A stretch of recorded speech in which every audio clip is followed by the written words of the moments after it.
My name is Jessica, and I am 32 years old with a beautiful 5-year-old daughter named Lily. Since divorcing my husband Robert 2 years ago, I have been raising her mostly on my own. My mother-in-law Margaret still insisted on being part of Lily's life, which I allowed, despite our strained relationship. Last weekend was the first time I left Lily overnight at Margaret's house. The uneasiness I felt dropping her off was nothing compared to the horror I experienced when picking her up the next morning. If you are watching this, please hit like and subscribe, and let me know where you are viewing from. Stay until the end to learn how one whispered confession from my daughter changed our lives forever. I have always been a devoted mother to Lily, perhaps even more so because of my work as a pediatric nurse. For 8 years I have worked at Memorial Children's Hospital, where I have seen firsthand both the beauty and fragility of childhood. This perspective made me especially protective of my daughter, something that became a point of contention in my marriage. Robert and I met during my final year of nursing school. He was charming, ambitious, and worked as a financial analyst for a prestigious firm. Our relationship moved quickly, and within a year, we were married in a small ceremony with close friends and family. His mother Margaret was the only parent present as his father had passed away from a heart attack when Robert was in college, and both my parents had died in a car accident when I was 20. At first, Margaret seemed supportive. She was a tall, elegant woman in her early 60s, with perfectly styled silver hair and a wardrobe of designer clothes that never seemed to wrinkle. She lived alone in a large colonial-style house in an affluent suburb 30 minutes from our home. Her life revolved around her church, her garden club, and most of all her only son Robert. The cracks in our relationship began to show when I became pregnant with Lily. Margaret had very specific ideas about how I should behave, what I should eat, and even how I should speak to my unborn child. When I did not follow her advice exactly, she would make passive, aggressive comments about my competence as a future mother. After Lily was born, things got worse. Robert began working longer hours, leaving me alone with a newborn and frequent surprise visits from Margaret, who would inspect our home and offer unsolicited advice about everything from how I folded laundry to how I was holding my baby. Wrong. By the time Lily was 3, my marriage was crumbling. Robert became emotionally distant, critical, and spent less and less time at home. When I discovered evidence of his affair with a coworker, I filed for divorce. The proceedings were surprisingly quick, with Robert offering little resistance to my request for primary custody of Lily. He agreed to standard visitation every other weekend and Wednesday dinners. Margaret, however, did not take the divorce well. She called me repeatedly, alternating between pleading for reconciliation and accusing me of destroying her son's life. Eventually, for Lily's sake, we established a tenuous peace. Margaret would see Lily during some of Robert's visitation times and occasionally take her for an afternoon on weekends. These visits always left me anxious as Lily would return home with strange comments about proper little girls and how mommy's rules don't apply at grandma's house. Still, I tried to maintain the relationship. Lily loved her grandmother, and I believed having family connections was important for her development. I ignored the red flags, the way Margaret would whisper things to Lily, that she refused to repeat to me the subtle criticisms of my parenting, disguised as helpful suggestions, the little gifts that came with conditions. When Robert called to say he had an unexpected business trip that would cause him to miss his weekend with Lily, Margaret immediately offered to take her. It would be the first overnight visit, and despite my reservations, I agreed. I told myself I was being overprotective and that one night would be fine.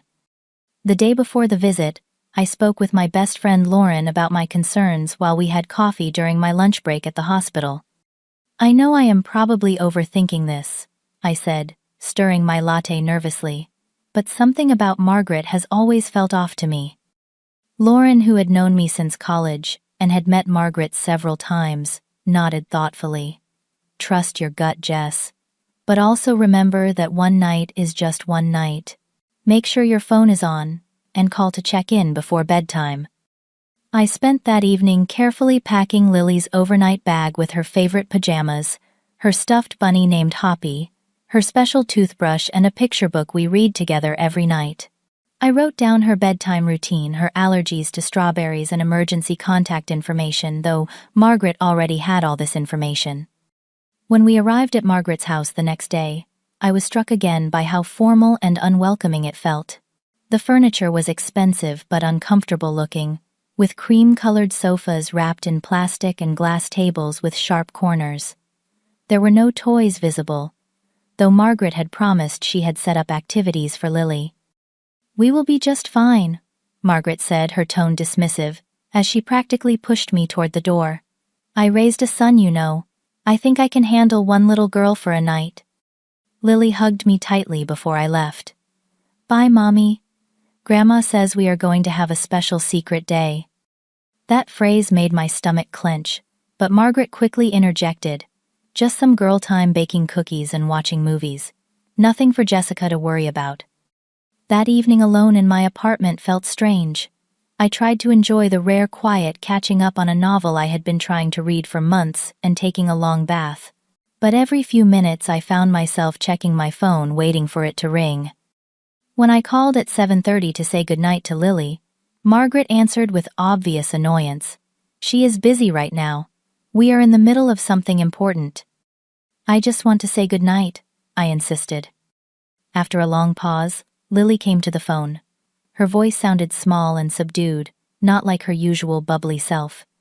"Hi, Mommy," she said quietly. "Are you having fun, sweetheart?" I asked. "Yes," she replied, but without enthusiasm. "Grandma says I need to go now. Good night."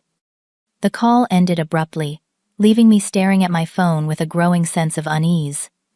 I told myself I was overreacting, that Lily was probably just tired from all the excitement. Still, I set my alarm for early the next morning, determined to pick her up first thing. I arrived at Margaret's house at 8:30 the next morning, 2 hours earlier than we had agreed upon. I rang the doorbell several times before Margaret answered, her hair still in curlers, and her face flushed with obvious irritation. "Jessica," we said 10:30, she snapped, blocking the doorway. "Lily and I are still having breakfast." "I finished my shift early and thought I would save you some time." I lied, trying to peer around her into the house. "Is Lily ready?"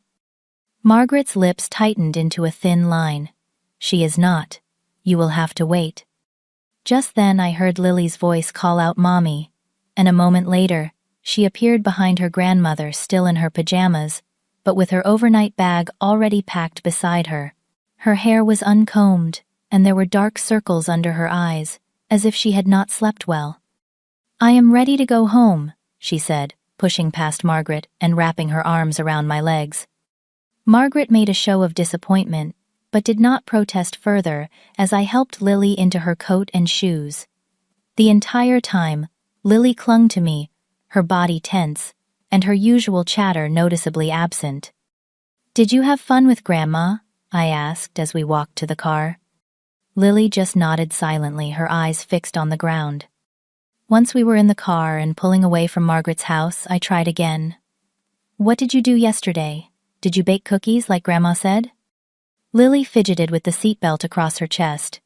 "Can we just go home, Mommy? I am tired." The drive home was unusually quiet. Normally Lily would chatter non-stop about everything she saw out the window, asking questions and making observations. Today, she stared silently out the passenger window, occasionally glancing back, as if checking to make sure we were really leaving Margaret's neighborhood. When we arrived home, Lily went straight to her room and pulled Hoppy from her overnight bag, clutching the stuffed bunny tightly to her chest. I followed her, growing increasingly concerned by her behavior. "Sweetheart, did something happen at Grandma's house?" I asked, sitting beside her on her bed with its pink and purple butterfly comforter. "You can tell me anything, you know that, right?" Lily looked up at me, her blue eyes wide and uncertain. Then she leaned in, close, her voice dropping to a whisper so soft I had to strain to hear it. "Mommy, Grandma said I should never tell you what I saw." My heart began to race, but I kept my expression calm. "You can always tell me anything, Lily, no matter what anyone else says." "What did you see at Grandma's house?" Lily glanced nervously at her bedroom door, as if expecting Margaret to appear there. "Grandma had a man come over after you called. She told me he was a special friend who helps take bad mommies away from little girls." I felt a cold chill run down my spine, but forced myself to remain outwardly calm. "What do you mean by bad mommies, sweetheart?" "Grandma says you are a bad mommy because you took Daddy away and you do not let me do what I want." Lily's voice trembled. She showed the man pictures of you and me. Pictures I never saw before. Some were from my school, and you were not there. My hands began to shake, and I casually reached for my phone in my pocket, turning on the voice recorder application without Lily noticing. "Did you hear what they talked about this man and Grandma?" Lily nodded, clutching Hoppy tighter. "They talked about a judge and papers and how they were going to make me live with Grandma and Daddy instead of you. Grandma said soon I would not have to follow your rules anymore." "Was there anything else, Lily? Anything at all that seemed strange or scary?" Lily hesitated, then whispered, "Grandma has a room in her basement with a lock on the outside. She showed it to me and said it was my special room for when I come live with her. It has a bed and toys but no windows. I told her I did not want to sleep there, and she got really mad." My blood ran cold. "Did she make you sleep in that room last night?" Lily shook her head. "No, but she said next time I might have to, if I did not start being a good girl and keeping secrets. Mommy, I do not want to go back to Grandma's house. She scares me." I pulled Lily into a tight hug, my mind racing with fear and anger. "You did exactly the right thing by telling me, Lily. You will not have to go back there, I promise. And you are never, ever in trouble for telling me the truth." "Grandma said you would say that," Lily whispered against my shoulder. "She said all bad mommies pretend to be nice until they get what they want." I held my daughter tighter, feeling her small body trembling against mine. In that moment I knew with absolute certainty that Margaret was planning something terrible, and I needed to protect my daughter at all costs. "Listen to me, Lily," I said firmly, pulling back to look her in the eyes. "You are safe now. I am going to make sure no one ever tries to take you away from me.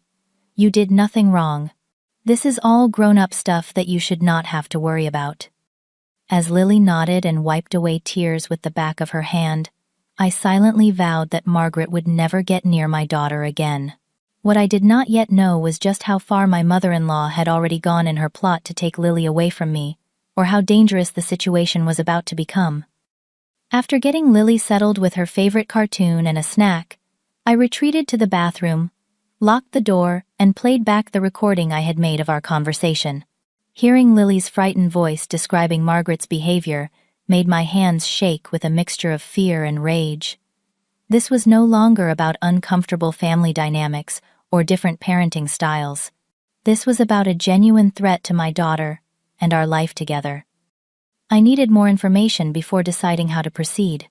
Calling the police immediately crossed my mind. But what evidence did I really have beyond the word of a 5-year-old?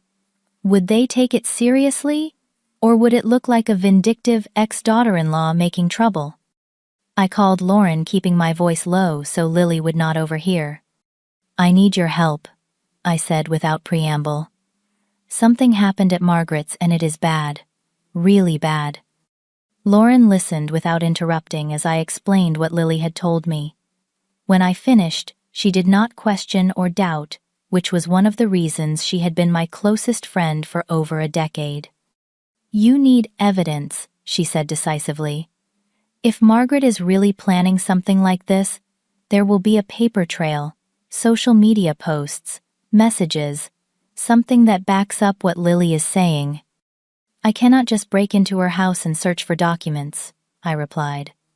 "No, but you can start online, see what Margaret has been posting, and talk to Robert's sister Elizabeth. She and Margaret have always had a strained relationship, right?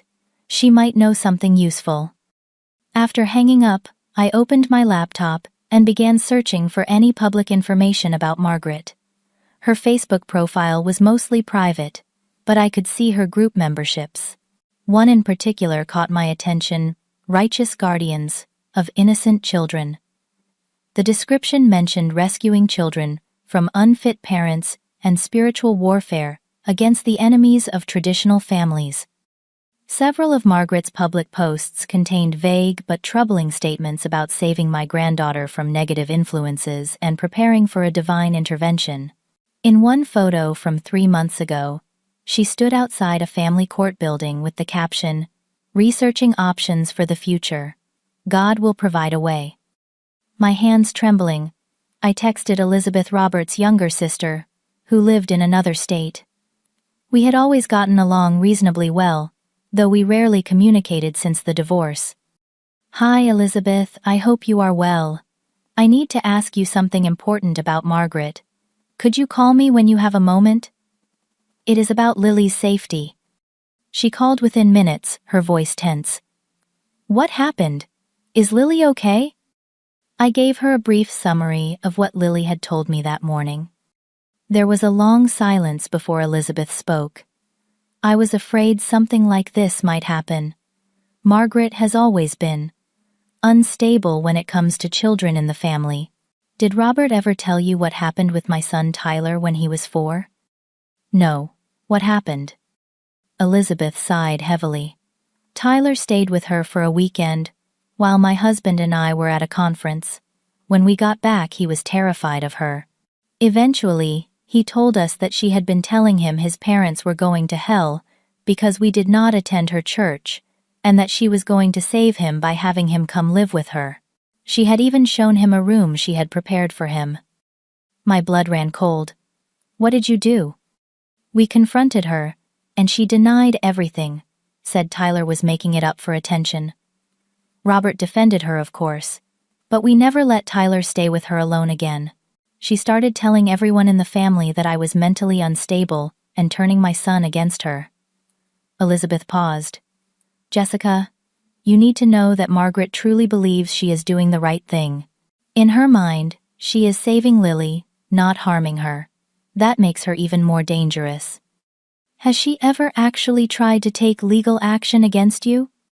"No, but I moved 2,000 miles away within a year. Distance was my protection. You do not have that option." Elizabeth hesitated. "There is something else you should know. Margaret has been posting in family groups about you for months. She has been building a case that you are an unfit mother who works too much and exposes Lily to dangerous situations." "That is ridiculous. I am a pediatric nurse, not some criminal." "I know that, but she is twisting everything. Your work schedule becomes neglect.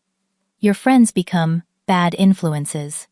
Any normal parenting decision she disagrees with becomes evidence of your unfitness. Jessica, she has been planning this for a while." After speaking with Elizabeth, I checked Lily's tablet, scrolling through her game apps and message history. There I found something chilling. A series of messages from a game app that allowed communication between approved contacts. Margaret had been sending Lily messages for months, asking seemingly innocent questions like, "What time does Mommy get home from work?" And "Does Mommy ever have friends over late at night?" And "What do you eat for dinner when Mommy is tired?" There were also messages telling Lily that soon you will live in a proper home with proper rules, and grandmas know better than mommies what little girls need. I sat down with Lily again, this time more specifically asking about the game her grandmother played with her. "Grandma likes to play pretend that I live with her," Lily explained, looking uncomfortable. "She asks me questions and writes down my answers in her special notebook." "What kind of questions, sweetheart?" "Like if you ever leave me alone, or if I am ever hungry, or scared at home." She told me to tell her, "If you ever have men come over, or if you drink the special adult drinks that make people silly." Lily looked confused. I told her you only have Lauren and other ladies from the hospital visit, and that you only drink coffee and water and sometimes hot chocolate with me. She seemed mad about that. I felt sick realizing that Margaret had been interrogating my daughter, fishing for any information she could use against me. "The man who visited yesterday, can you describe him to me?" Lily thought for a moment. "He was tall with gray hair on the sides but not on top. He had glasses and a blue jacket with patches on the elbows. He carried a big camera and showed Grandma pictures of our house and your car at the hospital." It sounded like a private investigator, which meant Margaret had gone far beyond idle threats. She was actively building a case to try to take custody of Lily. The realization hit me like a physical blow. This woman who had always made me uncomfortable, but who I had allowed into our lives for Lily's sake, was plotting to destroy our family. "Lily, did you see any papers, or hear them talk about a court or a judge?" Lily nodded. The man gave Grandma a folder with papers. She showed him my special room and said it was almost ready for when I come to live with her for good. She said the judge would understand that a little girl needs her grandmother and daddy more than a mommy who works all the time. My throat tightened with fear and anger. Margaret was clearly preparing to file for custody, likely planning to join forces with Robert. I needed to act quickly before she could take the next step. That afternoon, after making sure Lily was safely playing at Lauren's house, I drove back to Margaret's neighborhood with a mixture of determination and dread churning in my stomach.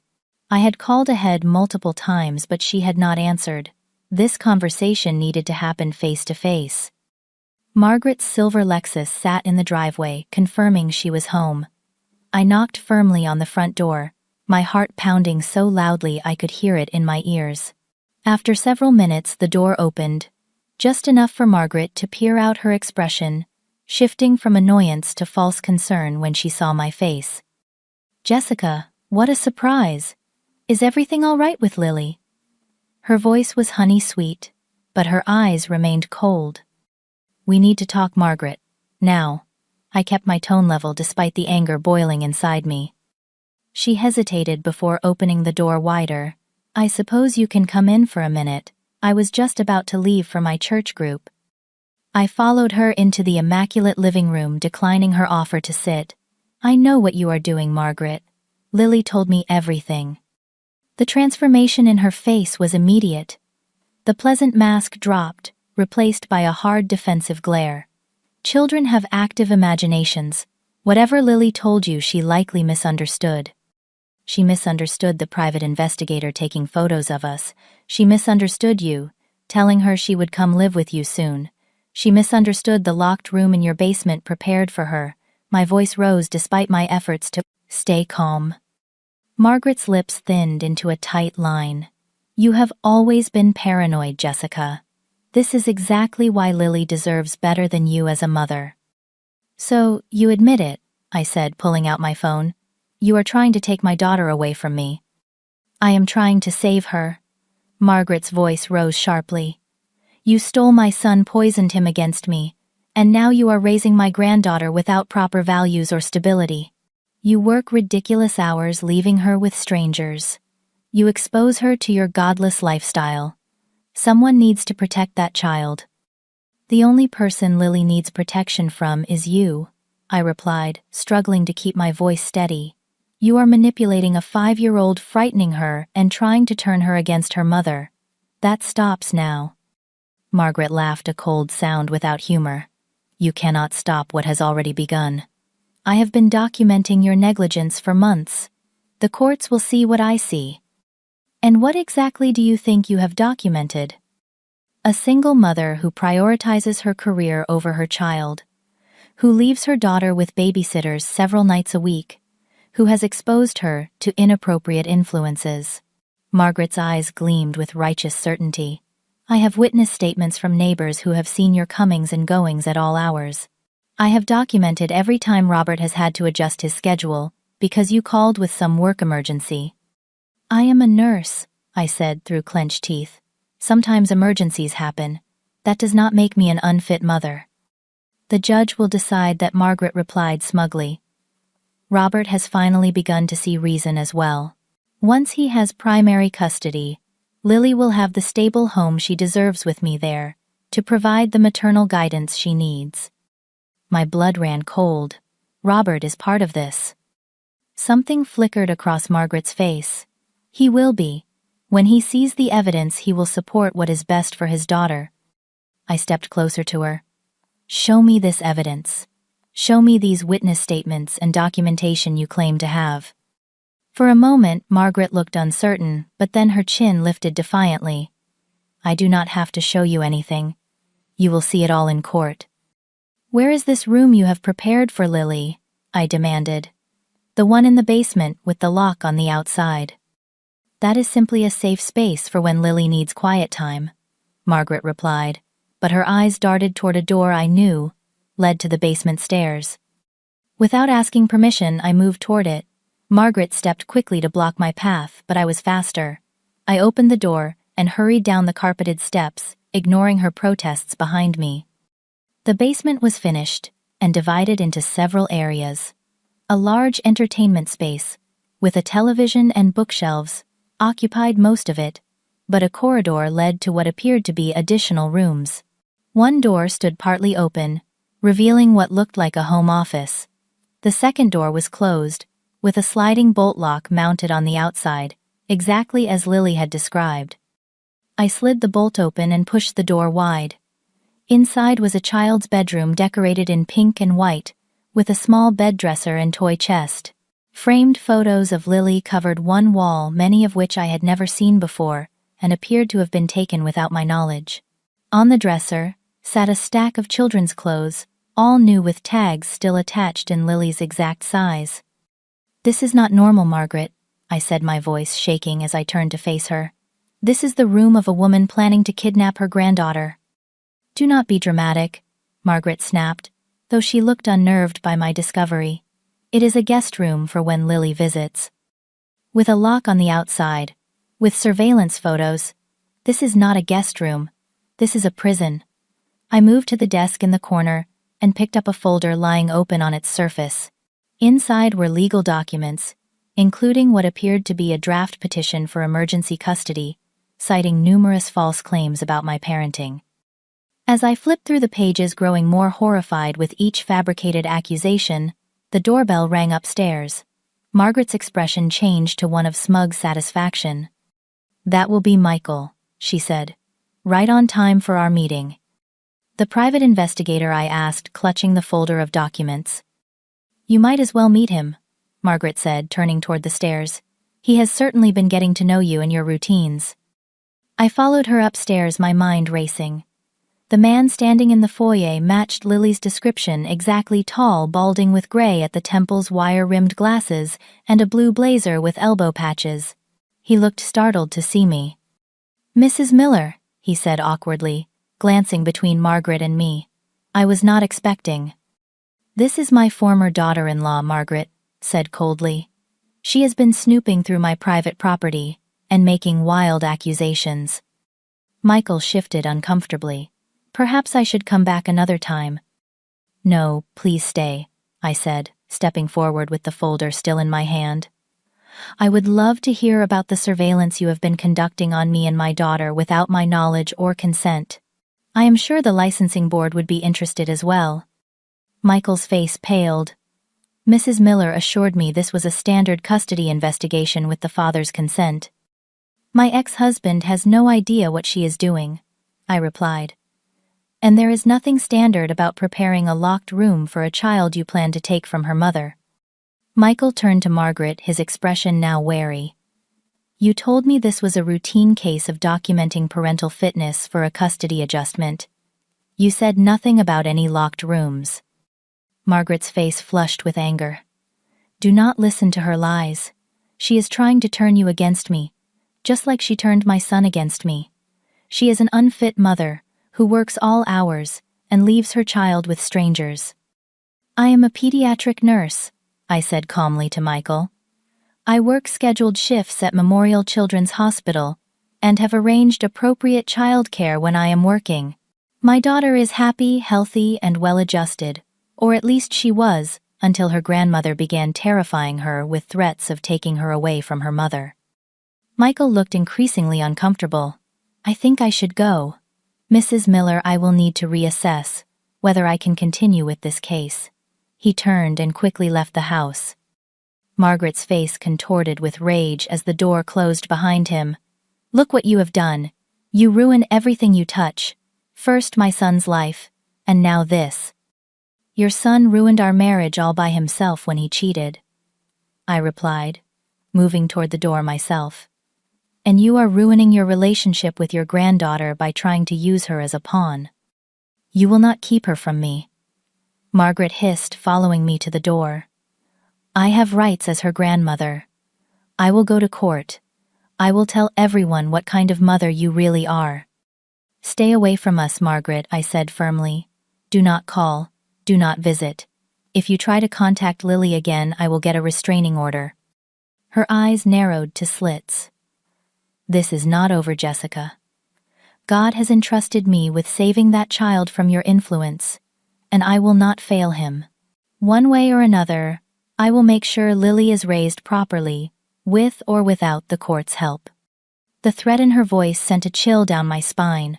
I left, quickly locking my car doors as soon as I got inside. As I drove away, I could see Margaret still standing in her doorway, watching me with cold, determined eyes. That night, after picking up Lily from Lauren's house, I received a series of increasingly disturbing text messages from Margaret. You cannot keep her from her real family forever. Children belong with those who truly love them enough to save their souls. God will provide a way when the courts fail. Sometimes drastic measures are necessary to protect the innocent. The last message chilled me to the bone. If you will not see reason, I will have to take matters into my own hands. Lily deserves to be saved. I took screenshots of every message, my hands shaking so badly I could barely operate my phone. This was no longer just a grandmother overstepping boundaries or making custody threats. This was beginning to sound like a kidnapping threat from an increasingly unstable woman. The next morning, I dropped Lily off at school, with strict instructions to her teacher that only I was authorized to pick her up, no exceptions. I then went directly to my shift at the hospital, constantly checking my phone for more messages from Margaret. Instead of messages, Margaret herself appeared in the hospital lobby during my lunch break, demanding to speak with me. When security asked her to leave, she created a scene, shouting that I was an unfit mother who was keeping her granddaughter from her family. It was then that I knew I had no choice but to involve the police. The police station was busy when I arrived after my shift, clutching a folder containing screenshots of Margaret's threatening messages, the voice recording of Lily describing what happened at her grandmother's house, and photos I had taken of the locked room in Margaret's basement. I had called ahead and been told to ask for Officer Rachel Torres, who specialized in family disputes and potential child endangerment cases. Officer Torres was a compact woman with alert eyes and a no-nonsense demeanor. She listened without interruption as I explained the situation, occasionally taking notes or asking for clarification. This is concerning, she said when I finished reviewing the evidence I had provided. The combination of the locked room surveillance and escalating messages suggests your mother-in-law may pose a genuine threat to your daughter's safety. We can help you file for a temporary restraining order immediately, but I recommend you also consult with a family law attorney about more permanent protection. The temporary restraining order was granted that same day, prohibiting Margaret from coming within 500 feet of Lily, our home, or her school. I felt a small measure of relief, knowing there was now legal protection in place. But I also knew a piece of paper would not stop someone truly determined to take my child. My relief was short-lived. The very next day, Lily's school called to inform me that Margaret had attempted to pick Lily up, claiming there was a family emergency. Thanks to my warnings, the school staff had refused and called security, but Margaret had left a gift bag for Lily containing a new stuffed animal and a card talking about their special plan coming soon. Officer Torres added the incident to our case file and warned Margaret officially that she was violating the restraining order. Rather than deterring her, this seemed to push Margaret to become more creative in her approach. She began contacting my coworkers at the hospital, telling them I was having a mental breakdown and making up stories about her. She sent emails to Lily's school suggesting I was unstable and under investigation by Child Services, which was completely false.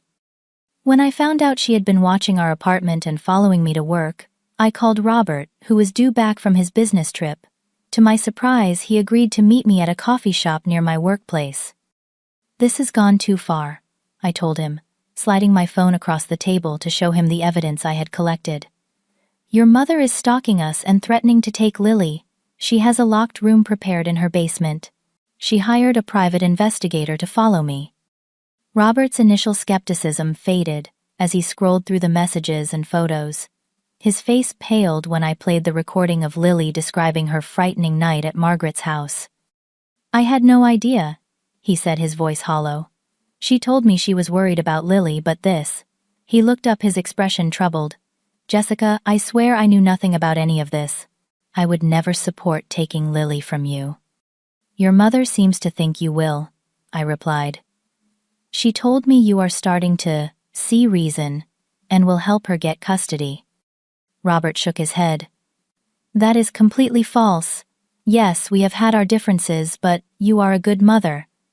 Lily is happy and well cared for. I have never questioned that."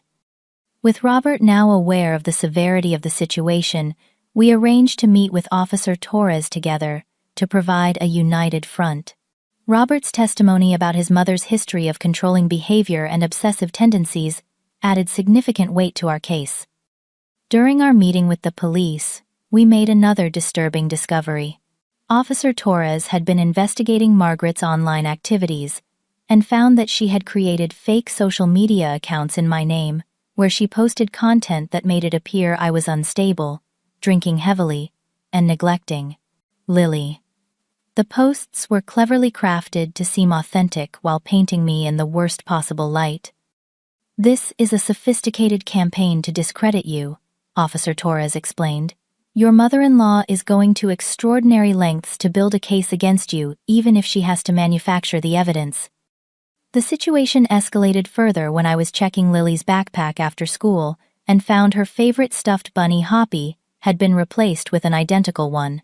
Remembering that Hoppy had accompanied Lily to Margaret's house for the overnight stay, I carefully examined the replacement and discovered a small electronic device sewn inside, which the police later confirmed was a listening device. Margaret had been spying on our conversations at home through Lily's stuffed animal.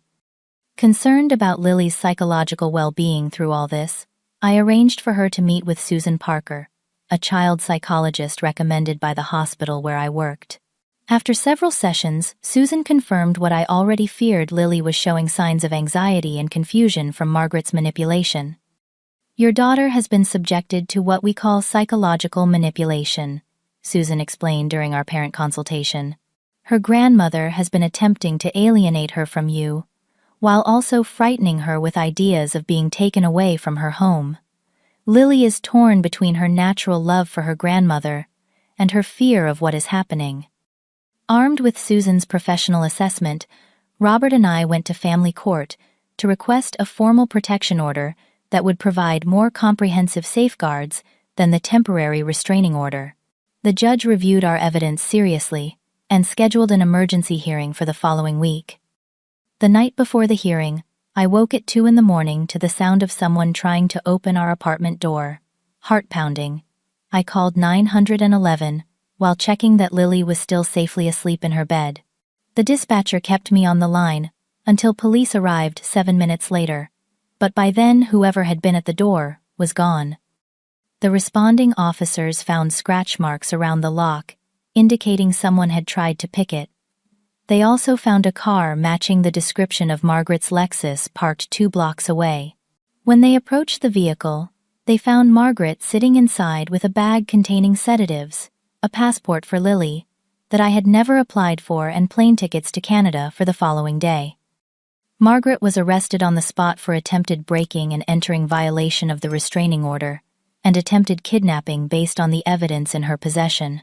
As the officers led her away in handcuffs, she screamed that she was saving Lily from me and that God's law supersedes man's law. The confrontation I had feared had finally come to a head, but not in the way I had expected.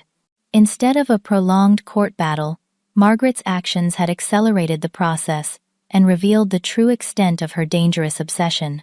As I held Lily close that night, reassuring her that the noise was nothing to worry about, I felt both relieved that Margaret had been stopped and heartbroken that it had come to this. The days following Margaret's arrest were a blur of police interviews, court appearances, and concerned phone calls from friends and family.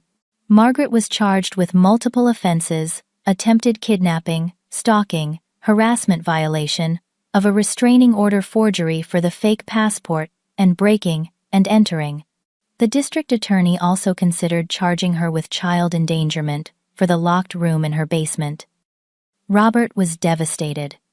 The mother he had known his entire life had been revealed as someone capable of elaborate deception and potentially dangerous actions. He blamed himself for not seeing the warning signs for defending her controlling behavior over the years as just being old-fashioned or protective. "I should have seen this coming," he said during one of our meetings with Catherine Winters, the family attorney we had hired to navigate the complex legal situation. "Looking back, there were so many red flags. The way she tried to control our marriage, her obsession with Lily from the moment she was born, her belief that she always knows better than everyone else." Catherine, a seasoned family law attorney with silver-streaked dark hair and a reputation for being both compassionate and formidable, had taken our case with determination.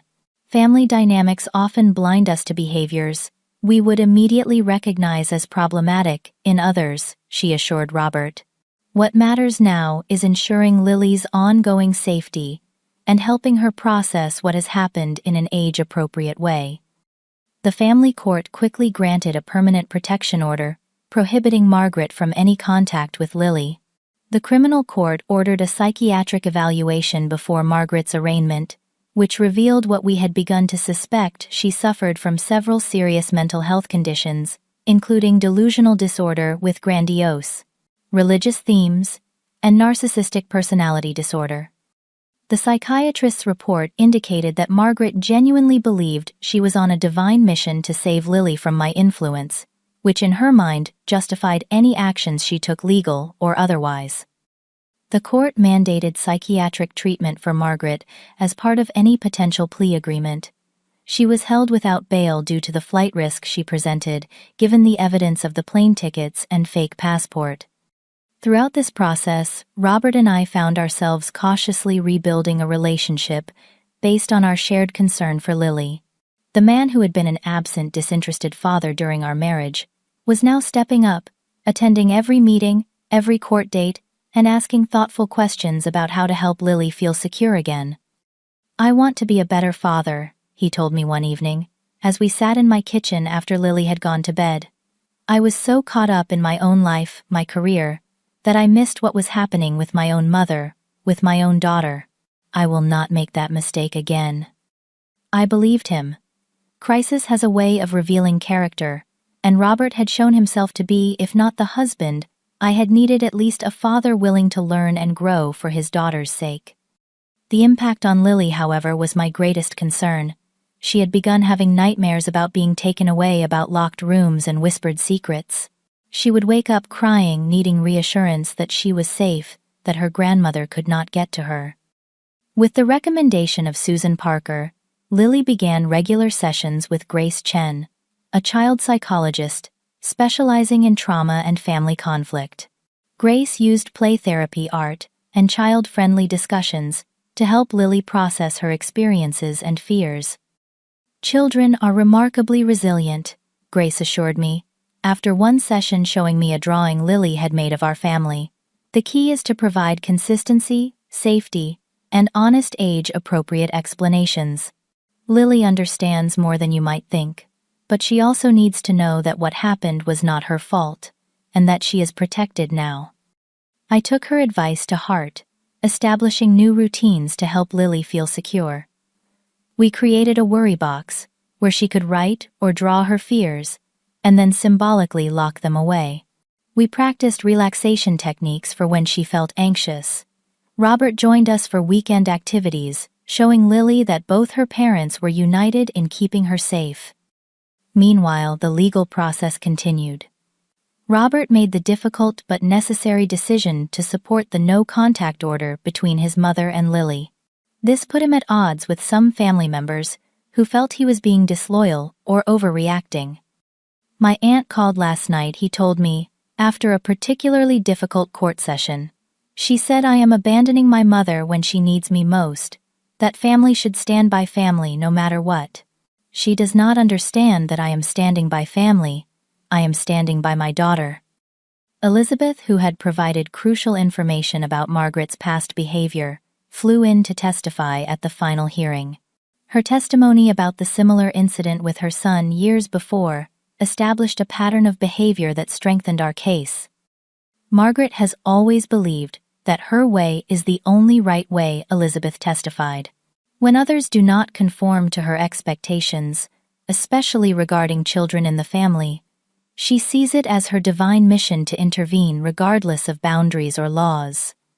Other family members testified as well, some supporting Margaret with claims that she was just a loving grandmother being villainized, others confirming her history of controlling behavior and religious extremism. The divided family response was painful to witness but reinforced that we had made the right decision in prioritizing Lily's safety over family harmony. The most difficult moment came when Margaret herself took the stand. Still believing in the righteousness of her actions, she spoke with complete conviction about her God-given duty to protect Lily from my ungodly influence. She showed no remorse, insisting that the courts, the police, and even her own son had been manipulated by me. "She cannot see how wrong she was," Robert said afterward, his voice tight with emotion. "Even now, facing jail time and psychiatric commitment, she believes she was doing the right thing. That is what scares me the most." The final court ruling was comprehensive.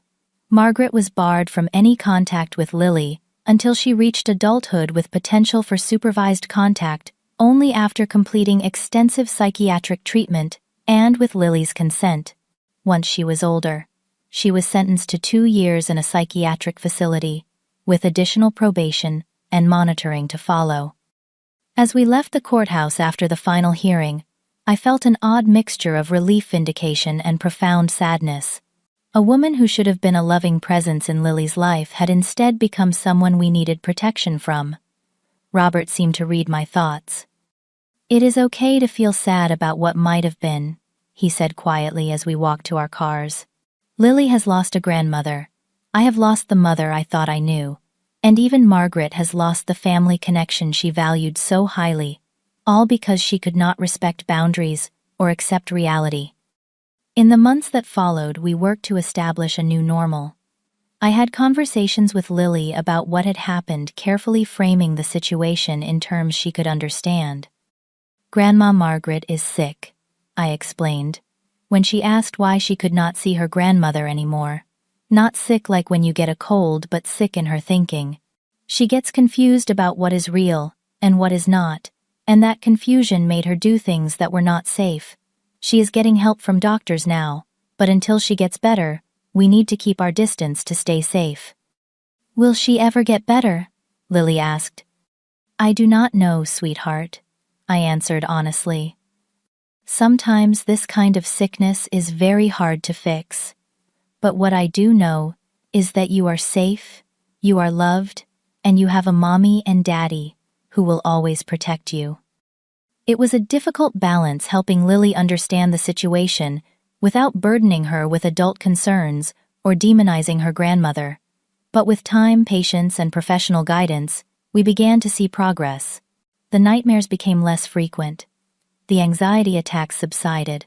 Lily began to laugh and play with the carefree joy of childhood once more. And perhaps most surprisingly, Robert and I developed a stronger co-parenting relationship than we had ever had during our marriage.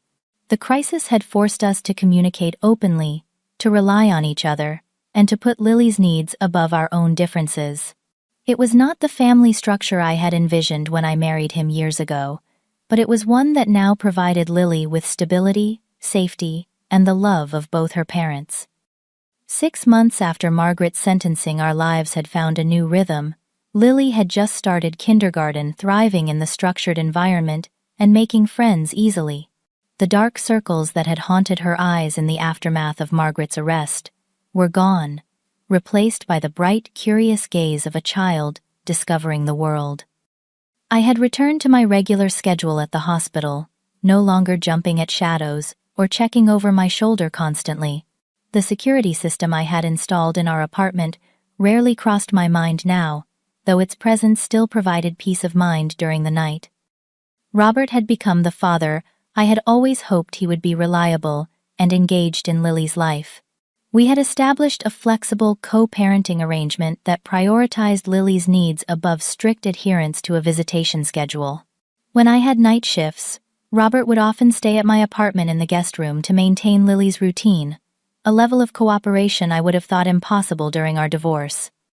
One evening, as Lily played with her dolls in the living room, I found myself reflecting on how much had changed and what I had learned through this ordeal.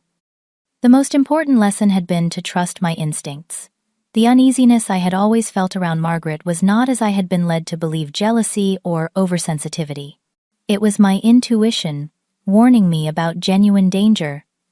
As a mother, I had an innate sense of what felt wrong for my child, and I would never again dismiss those feelings to maintain family harmony or avoid conflict.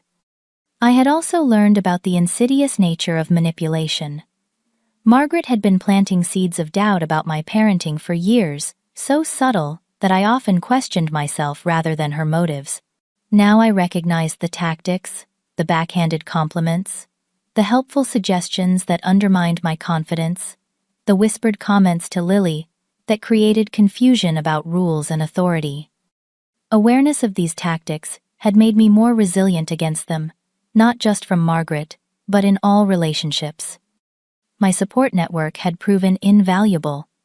Lauren had been my rock throughout the crisis, offering practical help and emotional support without judgment. My colleagues at the hospital had rallied around me when Margaret tried to turn them against me. Even my neighbors, who I had barely known before, became allies in keeping watch for any suspicious activity around our building. This realization led me to join a support group for parents dealing with family estrangement and custody conflicts. The group met monthly in a community center downtown, and the stories I heard there helped me understand that while my situation was difficult, I was not alone. Many parents faced similar struggles with boundary violations, manipulation, and the grief of family relationships turned toxic. The hardest part I shared during one meeting is explaining to Lily why someone who claimed to love her would behave this way. How do you help a child understand something that even adults struggle to comprehend? Joanna, a mother of two, who had cut ties with her own parents after years of emotional abuse, nodded in understanding. Children are remarkably adaptable. They do not need perfect explanations. They need honesty, consistency, and to know they are not responsible for adult problems. Your daughter will take her cues from you. If you approach this with calm confidence rather than bitterness, she will learn that sometimes loving someone means setting boundaries, even difficult ones. Her words stayed with me, influencing how I navigated conversations with Lily when questions about Margaret inevitably arose. Robert had undergone his own journey of growth and healing. Through therapy, he had begun to recognize the patterns of manipulation in his upbringing that had shaped his adult relationships. He spoke candidly about his emotional absence during our marriage, how he had retreated into work rather than face the conflict between his mother and me. I spent my whole life trying to keep the peace with my mother by giving in, he explained during a co-parenting discussion. I thought I was being a good son, but I was actually enabling behavior that eventually threatened our daughter. I will live with that regret for a long time. His accountability was healing for both of us, allowing us to forge a new relationship built on mutual respect rather than the resentment that had characterized our divorce. For Lily, the healing process continued with Grace's skillful guidance. Through play therapy and art, Lily expressed feelings she did not yet have words for: confusion about loving someone who had frightened her, fear that other adults might also have secret plans, worry that she had somehow caused the family conflict. Grace taught her age-appropriate concepts about healthy relationships and boundaries, using stories and metaphors that made sense to a 5-year-old mind. One particularly effective technique was the boundary castle drawing, where Lily created a castle with different levels of access for different people in her life, visualizing who was allowed close to her heart and who needed to stay outside. The moat. We created new family traditions to fill the void left by the loss of Margaret's presence.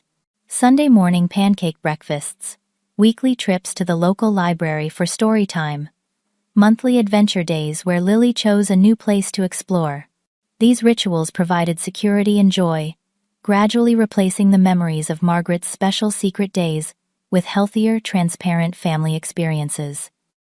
When Lily asked about her grandmother, as she occasionally did, I answered truthfully, but age-appropriately. Grandma Margaret has some big feelings that she does not know how to handle in a safe way. I would explain. She loves you very much, but her way of showing love became scary and unsafe. The grown-ups in your life decided that until she learns better ways to show love, it is best for you to have some space from her. Sometimes Lily would follow up with difficult questions. Will I ever see Grandma again? Or, is Grandma still mad at you? Or, does Grandma still want to take me away? I answered each question honestly, always reassuring her that she was safe, and that the adults in her life were handling the situation. As a pediatric nurse, I had always been attuned to signs of trauma in children, but experiencing it with my own child gave me a deeper understanding that informed my professional work as well. I became more adept at recognizing subtle indications of family dysfunction in the children I treated, more proactive in connecting families with appropriate resources before crisis points were reached. I even began volunteering monthly for a community education program on recognizing signs of child psychological manipulation and alienation, sharing my expertise both as a healthcare professional and as a parent who had navigated these difficult waters. Life was not perfect. Margaret still sent occasional letters from the psychiatric facility, which the court allowed me to screen before deciding whether to share any content with Lily. Most contained the same delusional justifications and thinly veiled accusations, but I kept them in a secure file, unsure if someday, when Lily was much older, she might want to understand this chapter of her family history more fully. Robert's extended family remained divided, some maintaining that Margaret had been treated unfairly, others acknowledging the severity of her actions, but still pushing for reconciliation for the sake of family. We navigated these complex dynamics, carefully allowing contact with relatives who respected our boundaries while limiting time with those who might undermine Lily's sense of security. Through it all, the most profound lesson I learned was about the true meaning of motherhood. Being a mother was not just about providing food, shelter, and education. It was about standing as a shield between my child and harm, even when that harm came from someone who should have been safe. It was about making difficult decisions that might be criticized or misunderstood because they were right for my child. It was about modeling resilience and healthy boundaries so that my daughter would grow up knowing how to protect herself and recognize genuine love. As I tucked Lily into bed that night, her sleepy voice asked a question that caught me by surprise. "Mommy, are you glad you called the police about Grandma?" I considered my answer carefully. I am sad that things happened in a way that made calling the police necessary. I wish Grandma could have made better choices. But am I glad I did what was needed to keep you safe? Yes, absolutely. Keeping you safe is the most important job I have. Lily nodded, seemingly satisfied with this answer. I am glad too, she said, simply before drifting off to sleep. In that moment, watching my daughter sleep peacefully in her bed, secure in the knowledge that she was protected and loved, I knew that despite the pain and chaos we had endured, we had emerged stronger. The road ahead would have its challenges, but we would face them together with clear boundaries, open communication, and the unshakable bond between a mother and her child. If you have ever had to make difficult decisions to protect someone you love, please share your experience in the comments below. Have you ever had to trust your instincts, even when others doubted you? I would love to hear your stories. Please like this video if it resonated with you, subscribe to hear more real-life experiences, and share with someone who might need to be reminded that protecting those we love sometimes requires tremendous courage. Thank you for listening, and remember, your intuition is a gift, not a burden. Trust it.